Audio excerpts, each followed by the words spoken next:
한 사발 우리들의 꿈 한 사발 썩은 땅일랑 갈아엎어야 어린 싹이 예쁘게 잘 자랄 수 있지. 썩은 가지는 잘라버려야 높고 높은 나무로 잘 자랄 수 있지. 막걸리 한 사발 굵은 땅 한 사발 우리들의 인생사도 한 사발 막걸리 한 사발 별빛 담아서 한 사발 우리들의 꿈 한 사발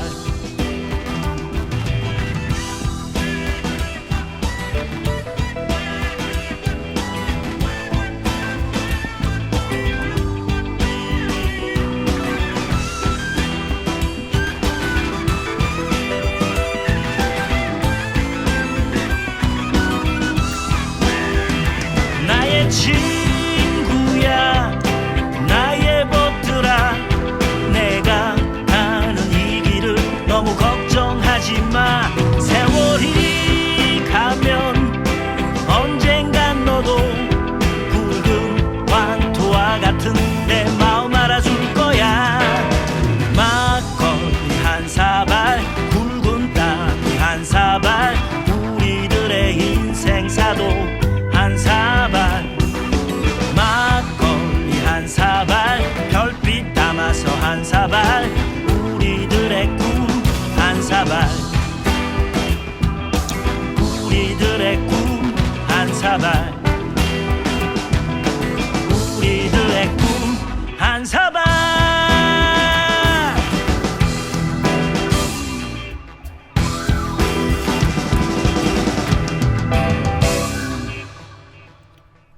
꼴주필입니다.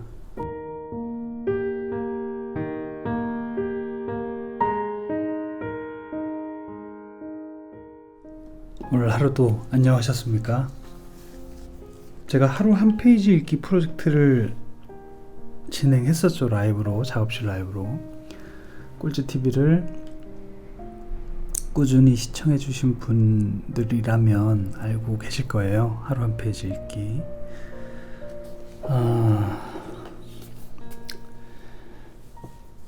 제가 홍사부님 덕분에 이렇게 오디오 녹음 장비를 지금 작업실에 대여를 하고 있는 중이라 가끔씩 책을 읽고 싶을 때 진행하도록 하겠습니다.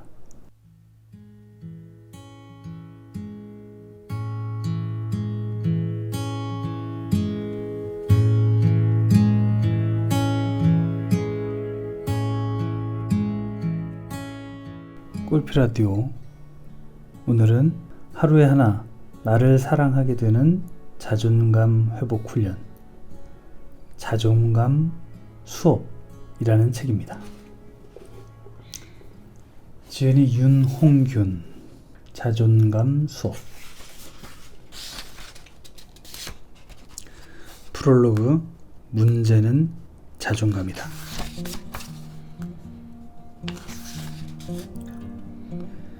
어느덧 머리가 희끗한 중년 의사가 되었다. 사람들이 수시로 찾아와 조언을 구한다. 내 강연을 들은 후 인생이 달라졌다고 편지를 보내오는 사람도 있다. 생각해보면 참 행복한 시간이다. 나는 아직 건강하고 사랑하는 아내와 아이들은 나를 존중한다. 부럽네요. 부모님은 나를 신뢰하고, 한 번 더 부럽네요. 하나뿐인 형은 늘 나를 지지한다. 이제 하나뿐인 동생은 늘 저를 시기하죠.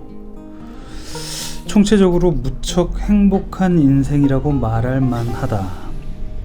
저는 총체적 난국입니다 지금. 하지만 이것은 전혀 예상하지 못한 일이다. 저 또한 예상하지 못한 일입니다. 어린 시절 나는 유약한 아이였다. 몸은 약했고 마음도 여렸다. 저는 지금도 마음이 여립니다. 편도선이 아주 자주 부어 결석이 잦았고 걸핏하면 눈물을 보이는 울보였다. 저는 12년 개근상을 받을 정도로 아주 성실한 학생이었죠. 다만 이제 공부를 안 했을 뿐이. 여느 사내 아이들과 달리 장난꾸러기가 아니었고 그렇다고 야무지지도 않았다. 머리는 평범했고 손재주도 없었다. 자신감도 없고 끈기도 없었다. 주변 사람들은 그런 날 걱정스럽게 바라봤다. 그땐 무엇을 해도 자신이 없었다. 웬만하면 남들이 하자는 대로 따랐고 양보가 몸에 밴 착한 아이였다. 그런데 그게 가장 큰 문제였다. 지금 생각해보면 타인을 배려하거나 돕고 싶어서 베푼 친절이 아니었다. 내가 하면 망칠 것만 같아서, 나를 믿지 못해서 늘 남에게 기회를 넘겼다는 사실을 뒤늦게 깨달았다. 시간은 거침없이 흘렀고 누구도 예상하지 못한 일이 벌어졌다. 나는 지금의 나에게 상당히 만족한다. 저 또한 나 하나만 보면 지금의 나에게 만족을 합니다. 나 하나만 보면. 어릴 때와 달리 나의 분별력과 판단을 믿고 나를 사랑하며 나를 이렇게 만들어준 모든 이들에게 감사한다. 어떤 사람들은 내가 정신과 의사라는 타이틀 때문에 행복한 거라고 믿는 것 같다. 사회적으로 우대받는 직업이 자신감을 불어넣었다고. 물론 완전히 틀린 말은 아니다. 전문의 수련을 받는 동안 좋은 선배와 스승에게 많은 것을 배웠다. 그 덕에 성장할 수 있었고 전문의 자격증은 언제나 자랑스럽다. 그러나 나는 수많은 의사들이 지독히도 불행한 삶을 살고 있다는 것을 알고 있다. 정신과 의사들의 자살률이 다른 분야 의사들보다 높다는 사실 또한 알고 있다. 그래서 당신은 누구나 부러워하는 의사 아닌가? 그러니 남들보다 행복한 게 당연하다. 는 의견에는 동의할 수 없다. 몇 년 전 근무하던 병원을 그만두고 내 이름을 걸고 일을 시작하면서 나는 미뤄뒀던 숙제 하나를 풀고 싶었다. 바로 내가 내 삶에 만족하는 이유를 찾아보자는 생각이었다. 막상 시작은 했지만 생각보다 단순하지 않았다. 나는 행복의 의미는 무엇이고 무엇이 우리를 행복하게 하는지, 필요한 조건은 무엇인지 등을 시간을 갖고 기록해 나갔다. 그 과정에서 내가 무엇을 깨닫고 어떻게 변했으며 그런 감정을 어떻게 지속할 수 있는지 남기고 싶었다. 고민의 퍼즐이 조금씩 맞춰질 때마다 어김없이 자존감이라는 단어가 수면 위로 떠올랐다. 정신과 차트에 셀프 이스팀이라고 표기되는 단어. 자존감이 셀프 이스팀이라는 표현이군요. 사전적으로는 자신을 어떻게 평가하는가, 얼마나 자신을 사랑하고 만족하고 있는지에 대한 지표를 뜻하는 단어. 나는 자존감이라는 표현에 주목하게 됐다. 고민을 정리해보니 내가 행복해진 과정은 곧 자존감을 회복하는 과정이었다. 인생에서 가장 불행했을 때는 자존감이 가장 저하되어 있었을 때였다. 나는 자존감이 매우 낮은 사람이었다. 의과대학을 다닐 때 유급을 당한 적이 있다. 물론 낙방이 처음은 아니었다. 과학고등학교 입시에 실패한 적도 있고 대학 입시에도 심지어 재수학원 입시에도 떨어졌다. 의과대학 낙제는 그 중에서 제일 견디기 힘들었다. 인생의 경로 자체를 수정해야 하는 게 아닌가 하는 회의가 밀려왔다. 그때 나는 매일 술을 마셨고 담배와 게임에 빠져 지냈다. 후배들과 함께 학교를 다닐 생각을 하니 암담했고 스스로에게 창피해서 가족들도 피해 다녔다. 아침이 되면 친구들은 학교로 가고 나는 PC방으로 출근했다. 그곳에서 밤을 새우고 새벽이 되면 몰래 귀가했다. 당구장에서 밤을 보내거나 친구들과 포장마차를 전전하다가 동이 틀 무렵 고양이처럼 들어오길 반복했다. 이 시간에 또 공장이 돌아가는군요. 어떤 지게차가 도착한 것 같은데. 죄송해요, 여러분.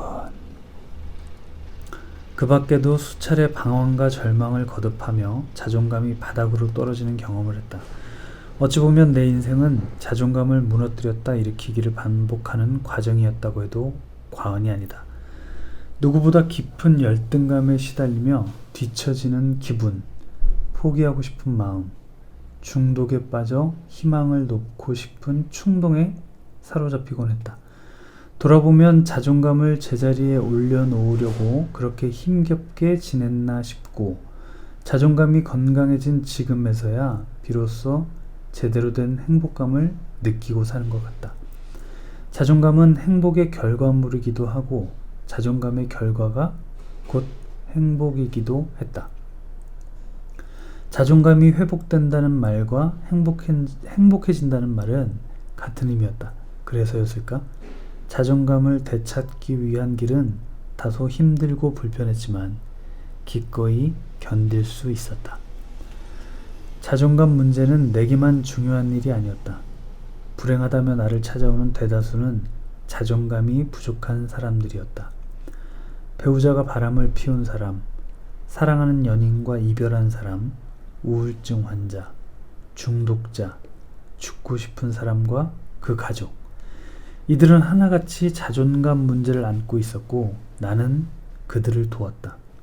그러니까 나는 의사이자 자존감 트레이너인 셈이다. 정신과 의사가 되기 위해 공부하는 동안 많은 이론과 기술을 터득했다. 그리고 그것들을 나 자신에게 접목해왔다. 그 결과 마음이 튼튼해졌고 힘들어하는 주변 사람들의 마음도 공감할 수 있는 능력이 생겼다.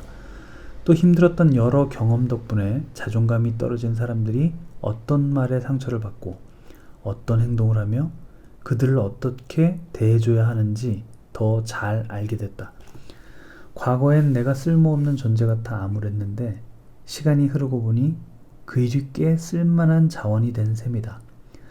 그 모든 과정을 책을 통해 솔직하게 털어놓고 함께 나누고 싶었다. 하지만 막상 내가 체험한 이야기, 습득한 정보를 남들에게 전하기란 쉽지 않았다. 가장 가까운 사람인 아내도 알지 못하는 나의 성장담이나 은밀한 사적 세계를 고백하기는 더욱 어려웠다. 몇 번씩 속 얘기를 썼다 지웠다 반복해야 했다. 또 의사로서 알고 있는 정보를 모조리 털어놓는 것도 선뜻 내키지 않았다. 중요한 정보를 모두와 공유한다는 것이 싫었던 것 같다. 이기적이네. 그럼에도 이 책을 끝까지 써보자고 마음먹은 데에는 몇 가지 이유가 있다. 첫째, 나의 자존감이 언젠간 떨어질 것을 알고 있기 때문이다. 자존감을 유지하는 일은 수영과 비슷하다. 제자리에 멈춰 있으면 중력이 우리를 자꾸 끌어당긴다. 나도 마찬가지다. 살다 보면 자존감이 바닥까지 내려가는 일도 생길 것이고 큰 실수도 할 것이고 통제하기 힘들 정도로 지칠 것도 안다. 그럴 때 어떻게 그 순간들을 극복할지 구체적인 매뉴얼로 정리해두고 싶었다. 둘째, 나의 가족과 지인들이 인생에 한두 번은 반드시 자존감 위기를 겪을 것을 알기 때문이다. 딸들이 태어나고 자라면서 해주고 싶은 얘기가 참 많았다. 하지만 갑자기 울고 가네.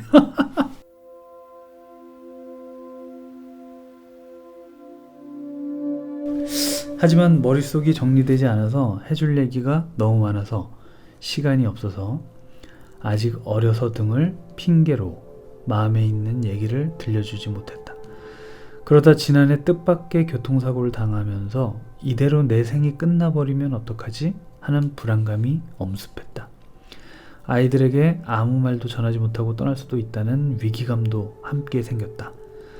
그래서 이 책은 딸들에게 들려주는 자존감 이야기이기도 하다. 아이들도 아마 좋아할 것이다. 말로 하면 잔소리로밖에 안 들릴 테니까. 셋째, 어차피 한 번은 정신과 의사로서 하고 싶던 얘기이기 때문이다. 좀 부끄러운 고백이지만 약간의 유명세를 타기 시작하면서 잠깐 고민에 빠진 적이 있다. 내가 꺼내놓은 기이한 정보를 누군가 몰래 베껴 올릴 때면 깊은 분노가 일었다. 어렵게 얻어낸 지식을 나만 아는 곳에 꽁꽁 숨겨두고 싶었다. 하지만 곧 지식에는 어떤 경계도 없으며 누구의 소유도 아니라는 사실을 인정했다. 얼마나 오만하고 위험천만한 생각인가 말이다. 유익한 정보는 널리 공유할 때 그 의미나 효과가 훨씬 커진다고 믿는다. 이 책은 크게 7장으로 구성되어 있다. 1장에서는 자존감이 무엇인지, 왜 자존감이 우리 인생에 중요한지를 다뤘다. 많이 듣고 쓰면서도 자존감에 대해 제대로 알고 있는 사람이 많지 않기 때문이다. 2에서 3장에서는 자존감이 부족할 때 흔히 나타나는 사랑, 이별, 인간관계의 문제를 다뤘다. 4에서 5장에서는 자존감과 관련된 감정을, 6에서 7장에서는 자존감을 끌어올리는 구체적 방법을 모았다. 각 장 하위 단락이 끝날 때마다 자존감 향상을 위해 오늘 할 일이라는 실천법을 소개했다. 이것만 잘 따라해도 자존감이 높아지는 놀라운 체험을 하게 될 것이다. 자존감을 올리려면 평소 어떻게 해야 하죠? 라고 묻는 독자들에게 직접적인 도움이 되길 바란다. 내가 그랬듯 독자분들도 이 책을 통해 인생을 새롭게 발견하고 접목하고 창작해내며 자존감을 다시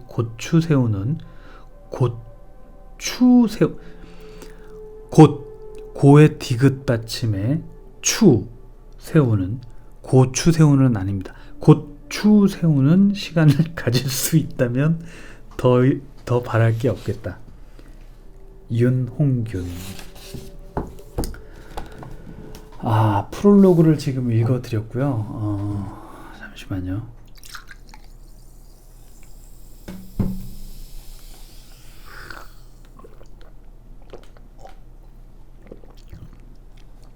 분명히 말씀드리건데 제가 어떤 음주를 유도하는 게 절대 아닙니다. 이게 목이 컬컬해서 그냥 막걸리 한 잔을 마셨을 뿐이고,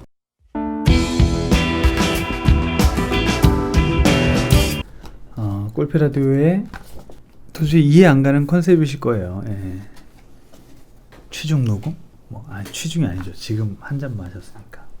프롤로그로 오늘은 끝낼까 싶었는데 53페이지까지 읽는 건 너무 힘들 것 같아요. 그래서 오케이. 자, 파트 1. 자존감이 왜 중요한가? 오늘은 여기까지 읽겠습니다. 자존감의 세 가지 축. 언제부턴가 자존감이라는 단어를 흔히 접할 수 있게 됐다. 그만큼 많은 사람들이 자존감의 중요성에 대해서 잘 알고 있는 듯하다. 하지만 자존감이 정확히 뭡니까? 라고 물으면 상황은 달라진다. 어떤 이는 나를 사랑하는 정도라고 하고, 어떤 이는 자긍심이라고 하며, 어떤 이는 내가 나를 대하는 자세라고도 한다. 웬일인지 자존감의 정확한 의미에 대해서는 표현이 제각각이다. 그래서 본격적인 얘기에 앞서 자존감의 정확한 의미부터 정리해 보려고 한다. 자존감의 가장 기본적인 정의는 자신을 어떻게 평가하는가, self-esteem이다. 곧 자신을 높게 평가하는지 또는 낮게 평가하는지에 대한 레벨을 의미한다. 100점 만점에 70점이라는 숫자로 표현할 수도 있고, 높이, high, middle, lowered, self-esteem, 발음이 안 좋아요. 로 표현할 수도 있다. 자존감의 3대 기본축. 자존감에는 3가지 기본축이 있어서 사람들마다 자존감의 의미를 달리 해석하기도 한다. 3가지란 자기 효능감, 자기 조절감, 자기 안전감이다. 이거 밑줄 쳐야겠는데요? 자존감의 3가지 축. 자기 효능감, 자기 조절감, 자기 안전감.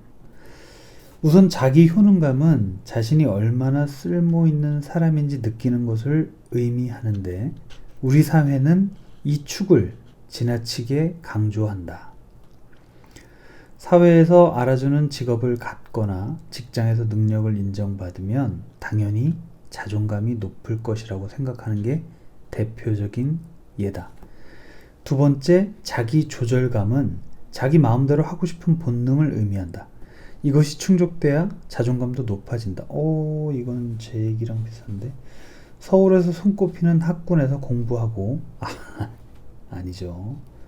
이른바 명문대학까지 나온 사람이라면 그렇지 않은 사람보다 자존감이 당연히 높을 거라고 여기기 쉽다. 하지만 시골에서 자유롭게 뛰놀며 자란 사람보다 자존감이 떨어지는 경우도 얼마든지 있다. 자기 조절감이 부족한 경우다. 자기 조절감. 세 번째, 자기 안전감은 자존감의 바탕이 된다. 가진 것은 별로 없어도 자존감이 높은 사람들이 있다. 제가 자기 안정감이 약간 부족할 수도 있겠네요. 이들은 안전하고 편안함을 느끼는 능력이 다른 사람들보다 뛰어나다. 트라우마가 해결되지 않았거나 애정결핍이 지속되는데 안전하다고 느낄 사람은 없다.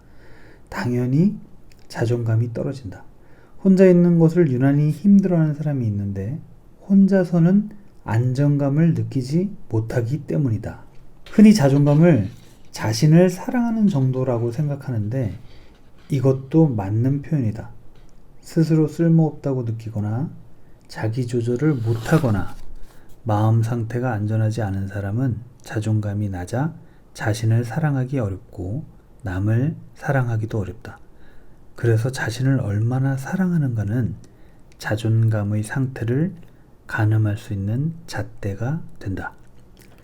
자신감, 자만심, 자존심의 차이. 자존감과 자주 혼동하는 용어들도 있다. 시중에 나온 책에도 이 단어들이 헷갈리게 쓰여서인지 내담자들도 혼란스러워하는 용어다. 자신감과 자만심, 그리고 자존심이 그것이다. 자신감은 나의 능력과 과업의 난이도를 상대적으로 비교한 개념이다. 능력을 높게 평가하고 난이도를 낮게 보면 자신감은 저절로 올라간다. 반면 능력은 적절하게 평가했는데 과업의 난이도를 지나치게 높게 잡으면 자신감은 떨어진다. 자만심은 나의 능력을 지나치게 높게 평가하거나 과업들의 난이도를 지나치게 낮게 잡을 때 생기는 마음이다. 비합리적인 평가 탓에 자신감이 과해진 마음 상태다. 자존심은 자존감과 연관된 감정을 뜻한다. 자존감이 나를 어떻게 평가하는가에 관한 답, 즉 생각의 개념이라면 이에 수반되는 감정을 자존심이라고 부른다. 일반적으로 자존심은 주로 자존감이 떨어졌을 때 느끼는 상한 감정을 의미한다. 비난을 받거나 트라우마가 생겨 일정선 밑으로 감정이 추락하는 것을 자존심이 상한다고 표현한다.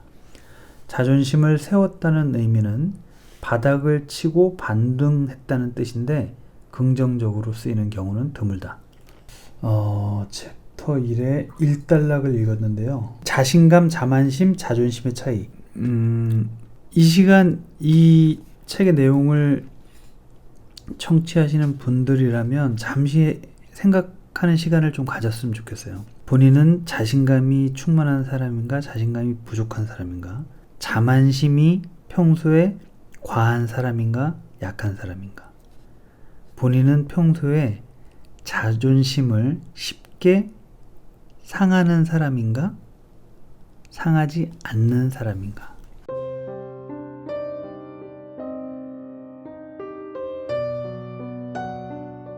그 자신감, 자만심, 자존심의 차이를 지금 이 책에서 간략하게 정리를 했는데 충분히 동의합니다.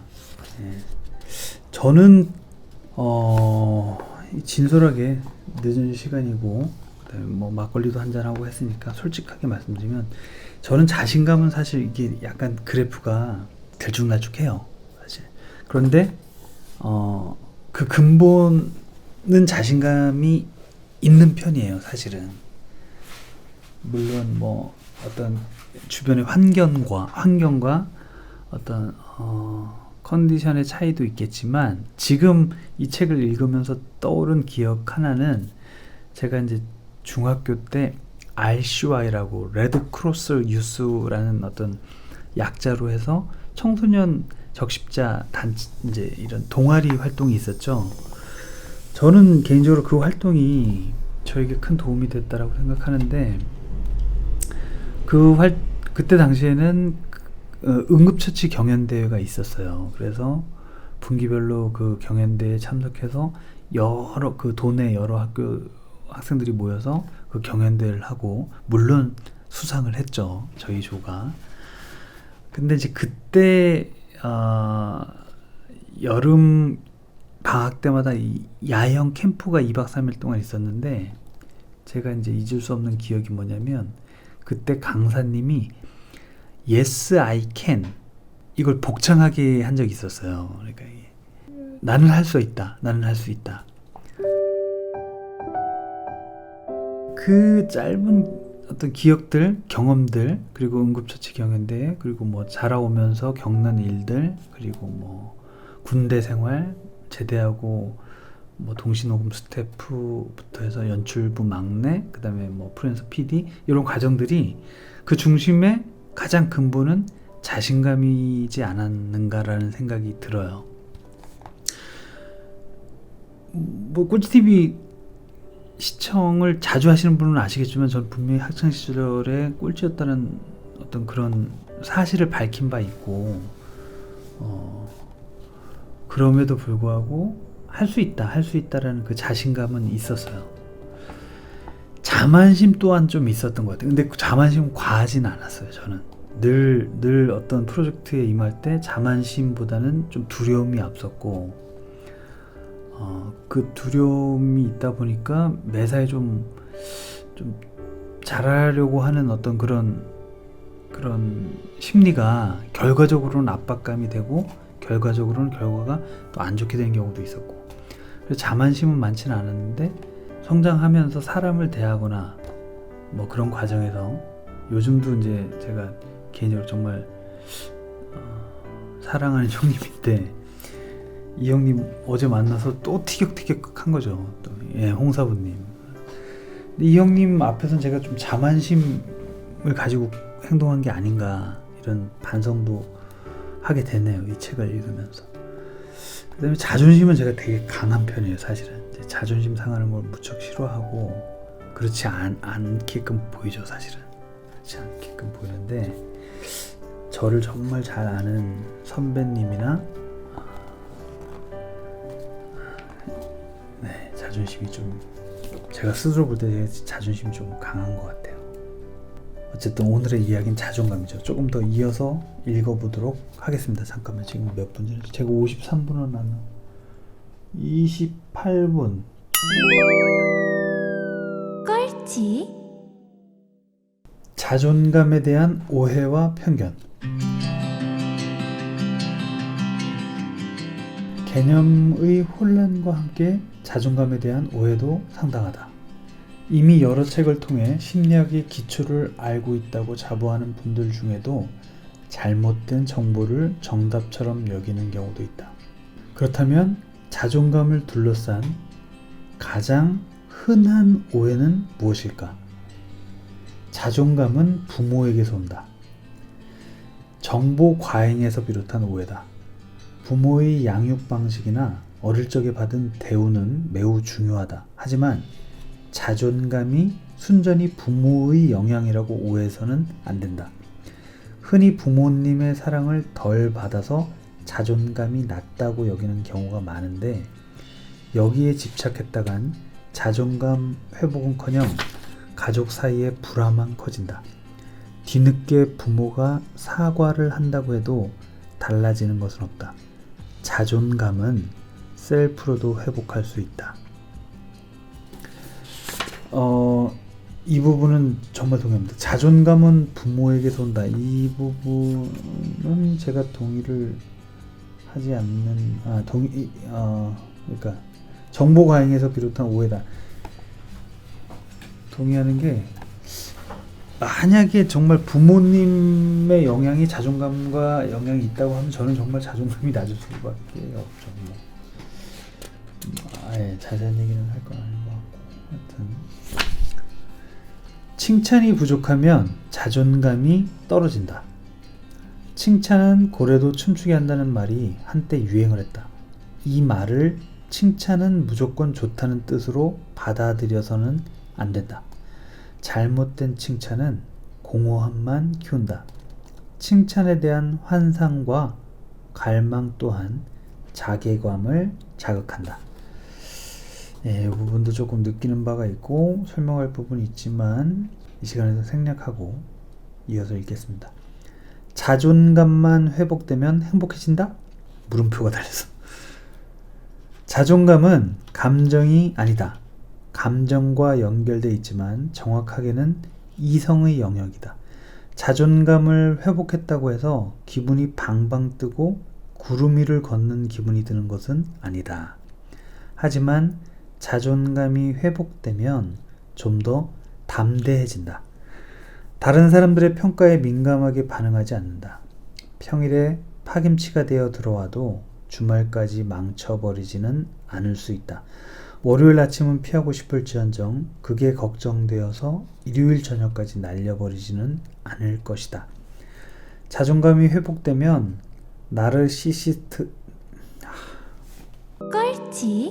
자존감이 회복되면 나르시시스트가 된다. 된다? 자존감 회복의 목표는 흔히 말하는 근자감, 근거 없는 자신감을 갖거나 자뻑남, 자뻑녀가 되는 게 아니다. 이들처럼 지나치게 자신을 높게 평가하는 사람을 자기애성 인격장애인, 나르시시스트, 이게 장애군요.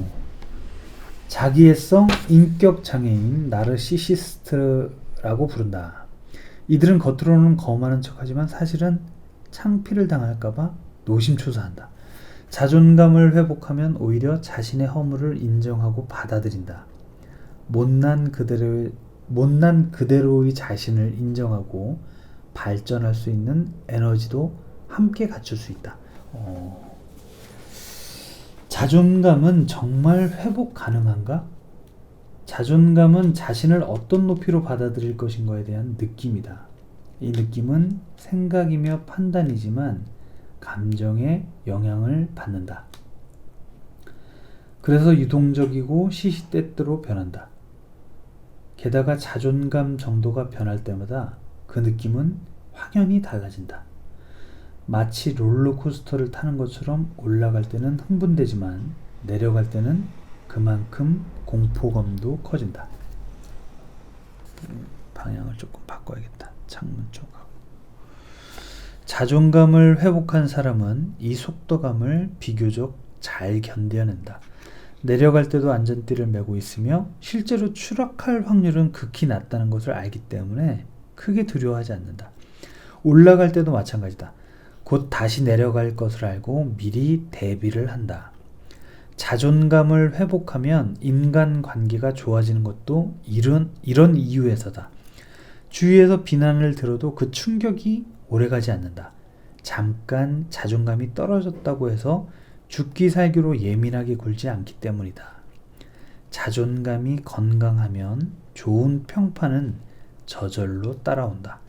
결론부터 말하자면 떨어진 자존감은 회복할 수 있다. 다만 시간이 조금 걸리는 사람이 있고 쉽게 되찾는 사람도 있다.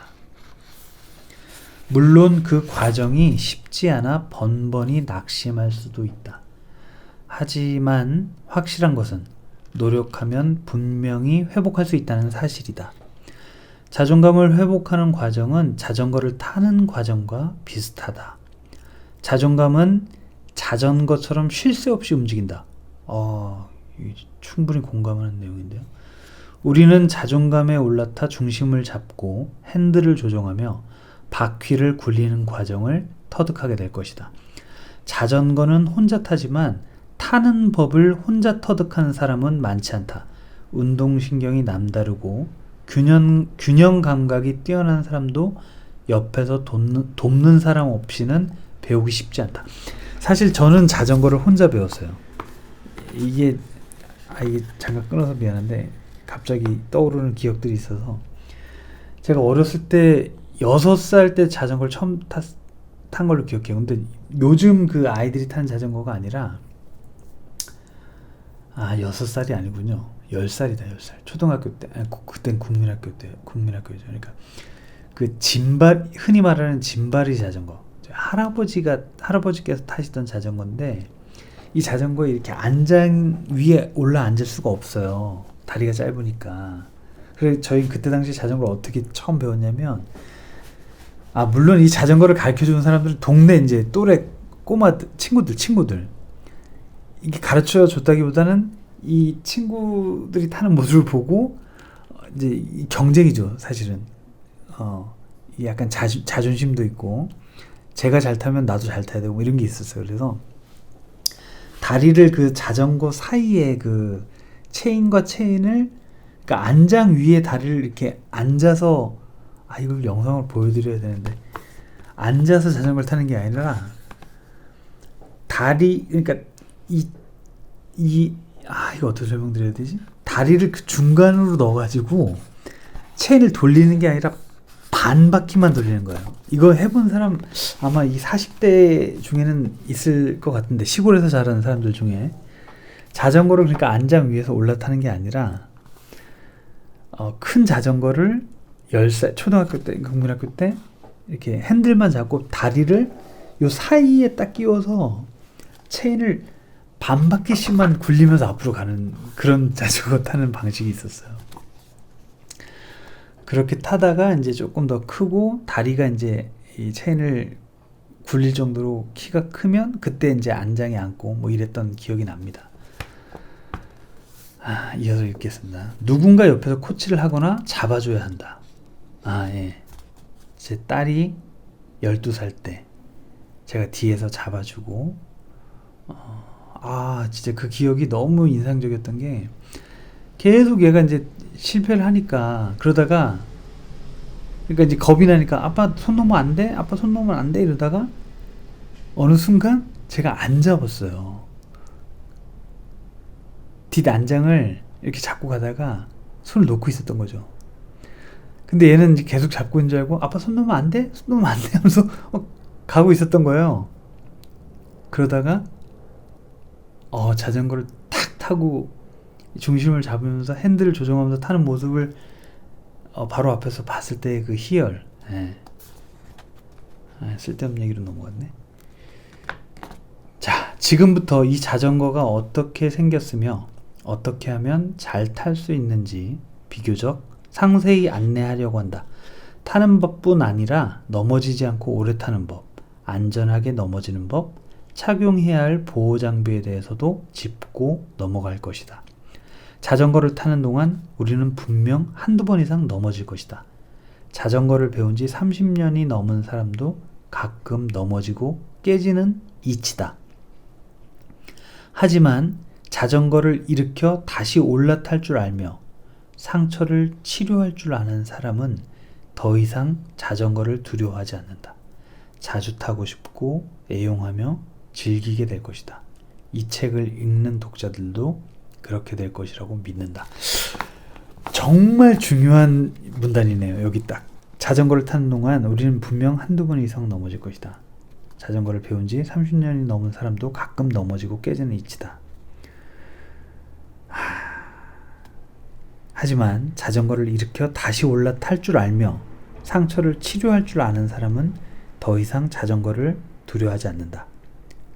자주 타고 싶고 애용하며 즐기게 될 것이다.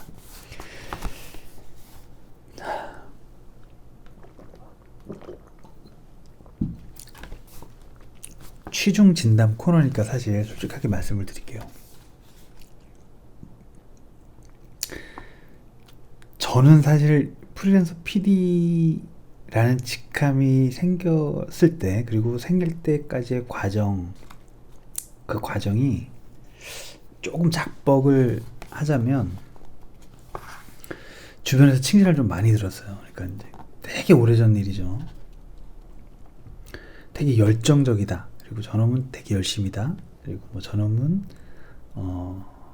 하여튼 갖은 칭찬을 들었었어요, 사실. 그래서 보통 남들보다 그 프로그램 연출을 좀 빨리 한 편이에요. 그리고 욕심이 좀 있었고, 그 다음에 타 방송국에서 또 속된 말로 시다발이라고 해서 이제 제일 밑에 막내 스텝일을 또 오래 했었고, 그런데 이 문단의 내용처럼 어느 순간 그게 벌써 경력 10년 차 정도 됐을 때였죠.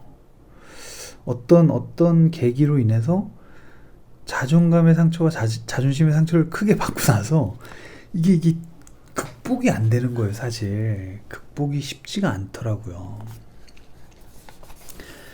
솔직히 말씀드리면 제가 이 자존감 수업이라는 책을 제가 그 스마트 도서관에서 대여한 이유도 그런 맥락입니다.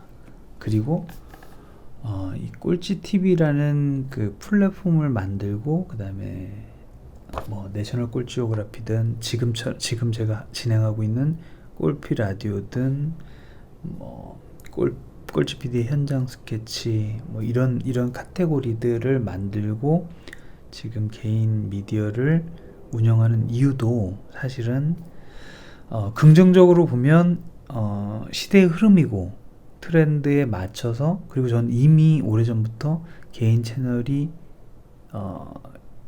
있어야 한다. 왜냐하면 태생적으로 한계가 있다라고 저는 스스로 판단했기 때문에 제가 어떤 방송국의 정식 직원이 될 수 있는 경우는 희박하고, 그리고 방송국 직원이 되고 싶다는 생각은 이제 이미 없어졌고, 다만 이 시대의 흐름에 맞게 어떤 개인 방송의 플랫폼을 제대로 갖추고 싶다는 생각은 좀 있었어요.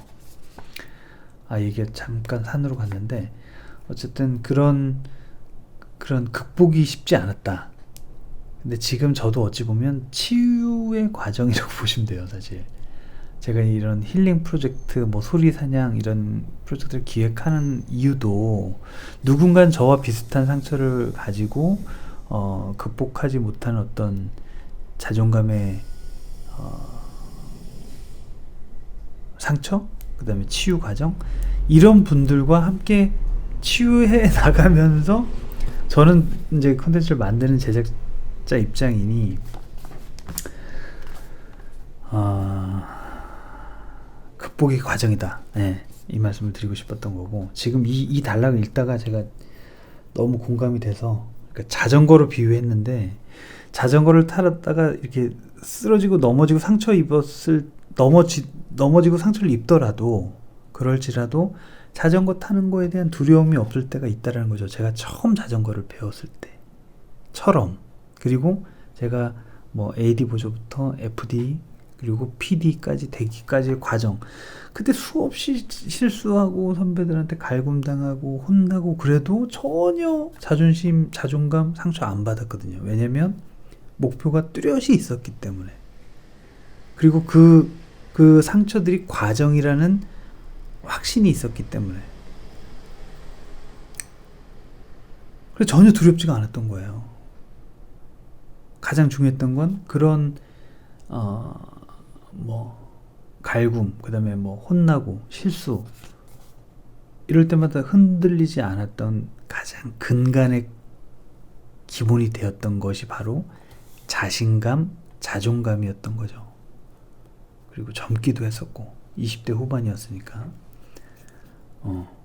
학창시절에 성적은 안 좋았지만 내가 좋아하는 일, 내가 어려서부터 사진 찍고 글쓰기 좋아했고 사람들 이야기 듣고 싶어 했다라는 내가 좋아하는 일, 그 내가 좋아하는 일을 영상을 통해서 불특정 다수에게 이야기로, 영상 문법으로 전달하는 일, 그것이 PD였거든요. 그러니까 저는 목표가 뚜렷했던 거였어요. 내가 하고 싶은 일을 PD라는 직함으로, 그것도 정말 운 좋게 공중파 방송국의 프리랜서로서 할 수 있는 기회, 그것이 제 목표였죠. 그리고 그 목표를 사실은 이뤘고,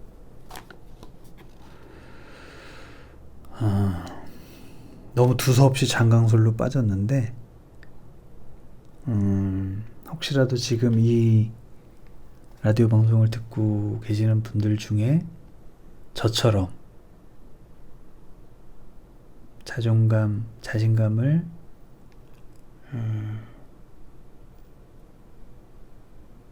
다시 찾지 못하는 분들과 함께 나누고 싶어서 제 경험을 솔직담백하게 전달드렸습니다. 잠시만, 지금 몇 분 남았나 보고요. 46분이면 이제는 제 사설을 생략하고 3페이지 남았으니까 읽도록 하겠습니다. 왜 지금 자존감이 중요한가? 자존감은 우리 인생에 어떤 영향을 미칠까? 한마디로 우리가 하는 말, 행동, 판단, 선택, 감정 등 모든 것에 영향을 미친다. 특히 요즘처럼 힘들다고 호소하는 사람들이 많을 때 자존감은 더욱 중요해진다. 흔히 자존감을 정신건강의 척도라고 부르기 때문이다. 자신이 불행하다고 생각하는 사람, 연애가 힘든 사람, 자주 우울한 사람, 대인관계가 힘든 사람도 모두 자존감과 연관되어 있다. 자존감은 사회 환경과 밀접한 관련이 있다. 아무리 자존감이 높은 사람도 지속적인 스트레스나 압박 상황에 놓이면 자존감이 떨어진다. 반대로 자존감이 낮은 사람이 환경에 따라 서서히 회복하기도 한다. 자존감이 중요해진 시대. 남들은 다들 결혼도 잘하고 애도 잘 키우고 일도 척척 해내는데 왜 저에겐 이 모든 게 힘들기만 느껴질까요? 이런 질문을 하는 사람들이 몇 년 새 부쩍 늘었다. 자주 듣는 질문이지만 들을 때마다 대답을 하기 쉽지 않다. 나조차 이런 생각을 자주 하기 때문이다. 다른 의사들은 돈도 잘 벌고 논문도 잘 쓰고 주말마다 가족과 여행도 잘 가는데 왜 나는 아직 집도 없고 글도 잘 안 써지고 하루하루가 고단할까 하는 생각이 든다. 남의 인생은 모두 쉬워 보인다. 때가 되면 다들 좋은 짝을 만나 사랑을 하고 아니다 싶으면 헤어지기도 잘하고 며칠 울적하다가 다시 씩씩해진다. 결혼도 순탄한 것 같고 취업도 잘하는 것처럼 보인다. 하지만 정말 그럴까? 세상은 멀쩡히 잘 돌아가는데 유독 나만 혼자이고 힘든 걸까? 결론부터 말하면 절대 그렇지 않다. 경계가 사라졌지만 더 외로워진 사람들. 과거에 비해 우리의 삶은 비약적으로 발전했다. 부모 세대에 비해 밥 굶을 걱정은 하지 않아도 되고 저마다 수십만 원짜리 스마트폰을 갖고 있다. 하지만 아이러니하게도 기술이 발달하면 할수록 정신 건강을 지키기는 쉽지 않다. 이것은 역사적으로도 반복되는 사실이다. 17세기 영국의 산업혁명이 일어났을 때 정신과 환자는 대폭 늘었다. 특히 알코올 중독 환자들은 급격히 많아져 사회 문제가 되게 됐다. 웃어 죄송합니다. 이게 제가 알코올 중독자는 아닌데 엄밀히 따지면 제가 이제 3일에 한 번씩 약간 술을 한 잔씩 이게 자꾸 이 얘기가 빠지면 안 되는데 시간이 없어요. 제가 53분까지만 하기로 해서 개인적으로 잠깐 몇 분 남았나 보고 49분 4분 남았다. IT 산업이 빠르게 발전한 우리의 삶은 어떻게 변했을까? 눈을 뜨자마자 뉴스와 날씨를 확인하는 것부터 잠이 들 때까지 스마트폰 세상과 접속해 있는 우리는 과연 행복하고 건강할까? 스마트폰과 SNS의 발달은 분명 유익한 점이 많다. 과거였다면 알지도 못했을 사람들과 실시간으로 연결되고 교류한다. 모두가 친구이고 지구 반대편에 있는 사람과도 이웃을 맺는다. 친구의 페이스북, 트위터, 블로그를 들여다보면 감탄이 절로 나온다. 근사한 인테리어, 맛있는 음식, 해외여행, 책 읽는 삶, 따라하고 싶은 취미생활, 어쩜 그렇게 다 잘 살고 있는지 보는 것만으로도 기가 죽는다. 나를 제외한 모든 사람들이 행복한 것 같아 비교가 되고 우울해진다. 부러움은 잠시고 그만큼 내 삶이 위축되고 초라해 보인다. 하지만 그들의 삶이 과연 보이는 것처럼 행복과 만족으로 가득 차 있을까? 나는 아니라고 생각한다. 저도 아니라고 생각합니다. 그리고 저도 그렇지 않습니다. 거리가 가까워진 만큼 가면을 쓰고 살아가는 사람들도 많아졌다. 저는 가면을 쓰는 건 아니고, 물론 저한테 관심 받는 사람 없으니까 굳이 설명할 필요 없고, 자, 우리는 타인과 가까워졌지만 마음의 거리는 그만큼 멀어진 세상에 살고 있다. 친구라고 생각해 다가갔는데 적이기도 하고, 힘들게 마음을 열었는데 더 큰 상처를 받기도 한다. 말 한마디 했다가 심한 모욕을 당하기도 하고, 같은 팀이라고 생각했는데 치열한 경쟁자가 되어 있기도 한다. 누구한테 함부로 속을 털어놓을 수도 없고, 속마음을 드러낼 때도 수없이 자기 검열과 눈치 보기를 해야 한다. 누구에게나 고민을 털어놓을 수 있지만 누구도 진심으로 고민을 들어주지 않는다고 느낀다. 이 정답입니다. SNS상에서 누구에게나 고민을 털어놓을 수 있지만 누구도 진심으로 고민을 들어주지 않습니다. 그래서 사람들은 함께 있으면서도 지독한 외로움에 시달린다. 과거엔 속상한 일이 있으면 형이나 언니에게 털어놓았다. 같은 반 친구가 돈을 빼앗아 가면 다음날 형이 쫓아가서 다시 빼앗아서 줬다. 누가 날 무시하거나 상처 주면 언니가 위로를 해주거나 왜 당하고만 다니냐며 꾸지람이라도 들을 수 있었다. 하지만 지금은 그것조차 쉽지 않다. 형제 자매의 수가 줄어들어 물리적인 환경이 변한 데다 그들도 자신의 삶에 집중하는 것만도 벅차다. 그렇다고 같이 일하는 동료가 내 편이 되어주지도 않고 한 아파트에 사는 이웃이 내 고민을 들어주지도 않는다. 우리는 모두 외떨어진 섬처럼 각자의 고민을 안고 외로워한다.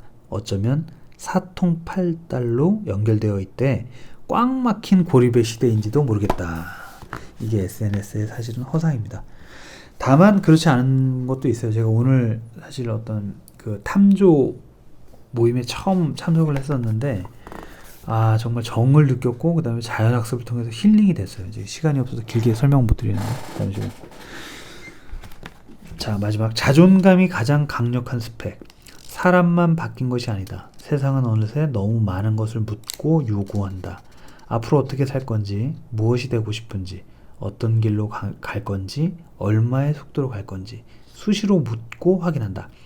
결정할 것도 많아지고 답을 내야 할 것도 많아졌다. 당연히 혼란스럽고 불안할 수밖에 없다. 젊은이들은 내가 잘할 수 있는 일이 뭔지 모르겠어요 라는 고민에서 한치도 벗어나질 못한다.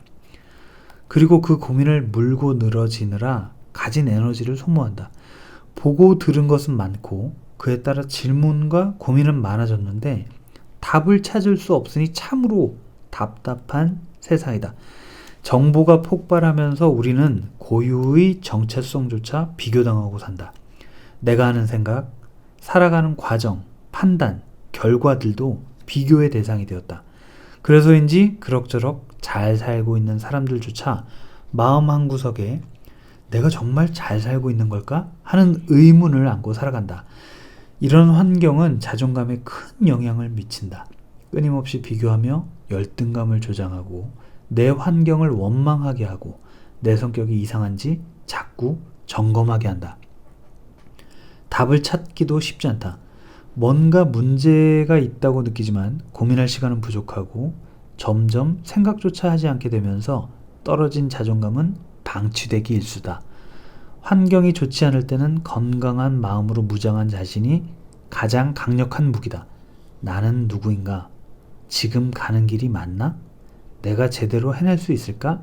라는 생각과 고민에 빠져 있는 것도 알고 보면 자존감과 연결된 질문들이다.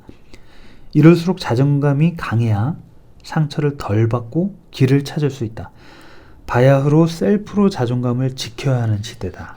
행복해지기 위한 온갖 방법과 글귀가 난무하지만 진짜 행복은 튼튼한 자존감에서 나온다.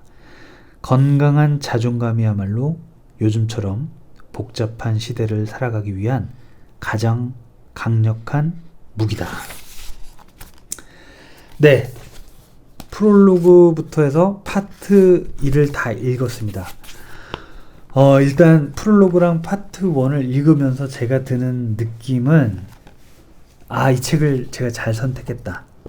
이 책은 심플 라이프 출판사에서 출판했고, 윤홍균 정신건강의학과 의원 원장님입니다. 중앙대학교 의과대학을 졸업했으며 동대학교 의과대학원 박사과정을 마쳤다. 양력은 여기서 생략하고, 파트 2는 제가 다음 시간에 읽기로 하고, 지금 딱 53분 정도 됐을 거예요 아마.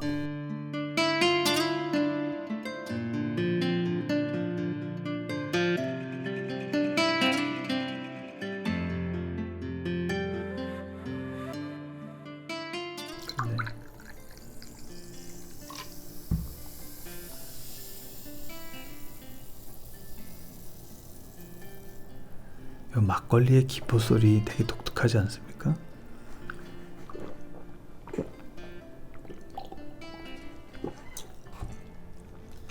무척 알싸하니. 프롤로그와 파트 1을 읽으면서 느끼시는 단상들이 저마다 다 다를 것이라고 생각해요. 누군가는 어쩌면 자존감을 회복하신 분들도 있겠지만, 또 누군가는 책의 내용과 상관없이 또 우울해졌을 수도 있어요.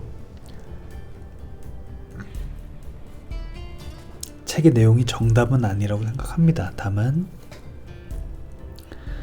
배의 방향키 그리고 길잡이 정도는 될 수 있다고 생각하고, 저는 개인적으로 이 프롤로그와 파트 1은 무척 공감이 가는 내용들이었어요.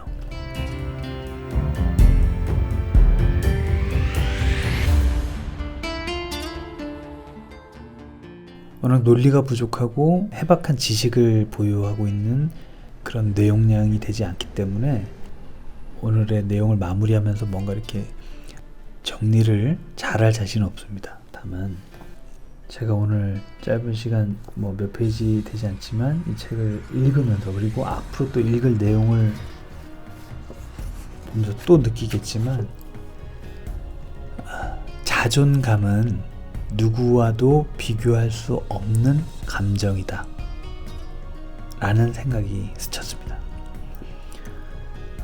자만심은 갖지 말아야 할 감정이고, 자존심은 누구나 가지고 있는 감정이며, 자존감은 누구와도 비교하지 말아야 할, 누구와도 비교할 필요가 없는 스스로를 존중하는 감정, 스스로 존중받을 단 한 사람입니다. 청취해주신 당신, 오늘도 고맙습니다. 마지막을 좀 느끼하게 끝냈네.